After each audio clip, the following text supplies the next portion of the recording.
आज अगर आप किसी गेमर से पूछोगे कि दुनिया की सबसे इन्फ्लुएंशियल गेमिंग कंपनी कौन सी है, तो बहुत से लोग बिना सोचे समझे रॉकस्टार गेम का नाम लेंगे। ये वही कंपनी है जिसने GTA, RDR और मैक्स पायन जैसे लेजेंडरी गेम बना दिए। लेकिन रॉकस्टार की कहानी सिर्फ गेम्स की कहानी नहीं है, ये एम्बिशन, कंट्रोवर्सी, क्रिएटिविटी और परफेक्शन के ऑब्सेशन की कहानी है। आज GTA 5 दुनिया की सबसे सक्सेसफुल एंटरटेनमेंट प्रोडक्ट्स में से एक माना जाता है। इस गेम ने मूवीज, बुक, म्यूजिक एल्बम से भी ज्यादा रेवेन्यू जनरेट किया है। लेकिन सबसे सरप्राइजिंग बात यह है कि रॉकस्टार की शुरुआत गेम डेवलपर्स ने नहीं की थी। इस कंपनी को बनाने वाले दो भाई थे जो मूवीज, म्यूजिक और गैंगस्टर कल्चर के दीवाने थे। उनका मानना था कि वीडियो गेम सिर्फ टाइम पास का मीडियम नहीं, बल्कि एक ऐसी दुनिया हो सकती है जहां प्लेयर्स अपना खुद की कहानी जी सके। और इसी विजन ने रॉकस्टार को गेमिंग हिस्ट्री का सबसे आइकॉनिक नाम बना दिया। 1970s के लंदन में सैम हाउजर और डैन हाउजर का जन्म हुआ। उनके फादर म्यूजिक इंडस्ट्री कंपनी से जुड़े हुए थे और उनकी मदर क्राइम थ्रिलर्स फिल्म में एक्टिंग करती थी। इसी वजह से बचपन से ही दोनों भाई स्टोरी टेलिंग, मूवी और पॉप कल्चर के बीच बड़े हुए। डैन को बुक्स और राइटिंग में इंटरेस्ट था, वो फ्यूचर में राइटर बनना चाहते थे। दूसरी तरफ सैम को वीडियो गेम्स का ऑब्सेशन था। उस वक्त गेमिंग इंडस्ट्री अपने अर्ली फेज में थी और ज्यादातर गेम सिंपल ऑब्जेक्टिव पर बेस हुआ करते थे। लेकिन सैम को लगता था कि गेम्स का फ्यूचर कुछ और ही है। बचपन में उन्होंने इलाइट नाम का गेम खेला था जहां प्लेयर्स को काफी फ्रीडम मिलती थी। उस गेम ने उनके दिमाग में एक आइडिया डाल दिया। उन्हें लगने लगा कि फ्यूचर में वही गेम सक्सेसफुल होगा जो प्लेयर को फ्रीडम देंगे, रेस्ट्रिक्शन नहीं। उस वक्त शायद उन्हें ये भी नहीं पता था कि यही फिलॉसफी एक दिन GTA की फाउंडेशन बनेगी। 1990s की शुरुआत में video game industry rapidly grow कर रही थी। सोनी प्लेस्टेशन लॉन्च करने की तैयारी कर रहा था और गेमिंग पहली बार मेन स्ट्रीम ऑडियंस तक पहुंच रही थी। इसी दौरान सैम हाउजर को BMG इंटरैक्टिव में काम करने का मौका मिला। BMG एक म्यूजिक कंपनी थी जो गेमिंग इंडस्ट्री में एंटर करना चाहती थी। सैम टेक्निकली डेवलपर्स नहीं थे, लेकिन उनके पास एक क्वालिटी थी जो बहुत कम लोगों के पास होती है। वो ट्रेंड को पहचान सकते थे। जब कंपनी के अंदर लोग गेम्स को प्रोडक्ट की तरह देख रहे थे, तब सैम उन्हें फ्यूचर के एंटरटेनमेंट मीडियम की तरह देख रहे थे।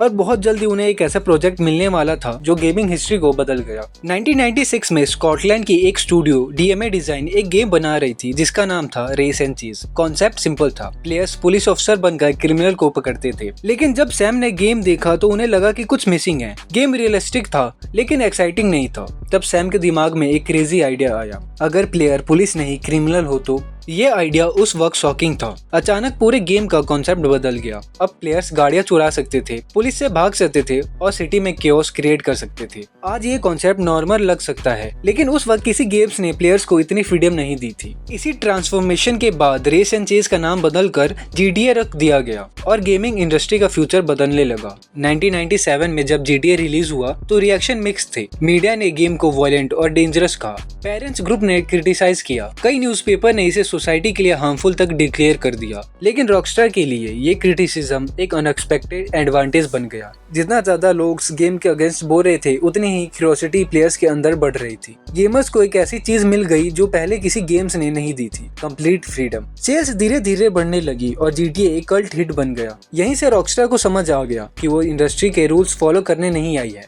वो रूल्स को बदलने आए हैं। 1998 में Take-Two इंटरैक्टिव ने BMG इंटरैक्टिव को एक्वायर कर लिया। इसी एक्विजिशन के बाद सैम हाउजर ने कंपनी को एक नया नाम दिया, रॉकस्टार गेम। ये नाम रैंडम नहीं था। सैम चाहते थे कि कंपनी का कल्चर म्यूजिक इंडस्ट्री के रॉकस्टार जैसा हो, रिस्क लेने वाला, बाउंड्री तोड़ने वाला, इंडस्ट्री को चैलेंज करने वाला। रॉकस्टार का मिशन सिंपल था, सेफ गेम मत बनाओ, मेमोरेबल गेम बनाओ। 2001 में रॉकस्टार ने GTA 3 रिलीज किया। आज ओपन वर्ल्ड गेम्स कॉमन लगता है, लेकिन उस वक्त ऐसा एक्सपीरियंस लगभग एग्जिस्ट नहीं करता था। लिबर्टी सिटी एक लिविंग सिटी की तरह फील होती थी। रोड पर ट्रैफिक था, रेडियो स्टेशन चल रहे थे, NPC अपनी लाइफ जी रहे थे और प्लेयर्स जो चाहे कर सकते थे। GTA 3 सिर्फ एक गेम नहीं था, ये एक वर्चुअल वर्ल्ड था। गेमर्स ऑब्सेस हो गए और इंडस्ट्री को समझ में आ गया कि गेमिंग का फ्यूचर बदल चुका है। GTA 3 ने सिर्फ रॉकस्टार को फेमस नहीं बनाया, उसने पूरी गेमिंग इंडस्ट्री को रीडिफाइन कर दिया। GTA 3 के बाद एक्सपेक्टेशन हाई स्काई थी, लेकिन रॉकस्टार ने फिर सबको सरप्राइज कर दिया। 2002 में वाइस सिटी रिलीज हुआ। ये गेम 1980s मियामी से इंस्पायर था और इसकी दुनिया नियॉन लाइट्स, क्लासिक म्यूजिक और गैंगस्टर कल्चर से भरी हुई थी। वाइस सिटी की सबसे बड़ी स्ट्रेंथ उसका एटमॉस्फेयर था।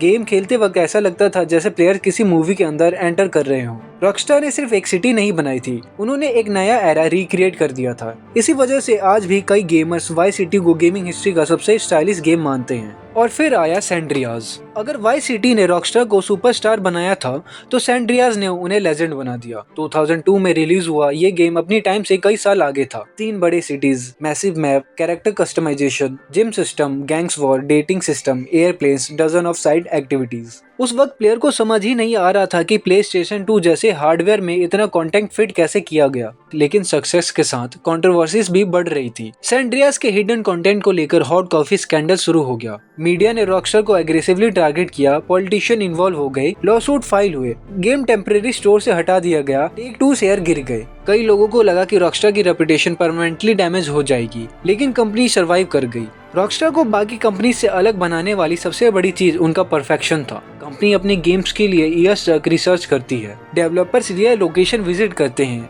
आर्किटेक्चर स्टडी करते हैं, थाउजेंड ऑफ पेजेस का डायलॉग लिखते जाते हैं, हर डिटेल पर फोकस किया जाता है। इसी वजह से रॉकस्टार की गेम्स को डेवलप होने में इतना टाइम लगता है, लेकिन जब वो रिलीज होते हैं तो पूरी इंडस्ट्री उन्हें बेंचमार्क की तरह देखती है। 2008 में GTA 4 रिलीज हुआ। ये पहली बार था जब रॉकस्टार ने फुल फन और केओस पर फोकस नहीं किया। निको बेलिक की स्टोरी इमोशनल, डार्क और रियलिस्टिक थी। गेम्स ने इमिग्रेशन, बेट्रियल, अमेरिकन ड्रीम जैसे सीरियस टॉपिक को टच किया। कई क्रिटिक्स ने कहा कि GTA 4 ने प्रूव कर दिया है कि वीडियो गेम्स भी सिनेमा और लिटरेचर की तरह मीनिंगफुल स्टोरी सुना सकते हैं। रॉकस्टार अब सिर्फ पॉपुलर नहीं था, वो रिस्पेक्टेड भी बन चुका था। 2010 में रॉकस्टार ने RDR रिलीज किया। वेस्टर्न गन्स, वेस्टर्न जेनरी उस वक्त गेमिंग इंडस्ट्री में बहुत पॉपुलर नहीं था।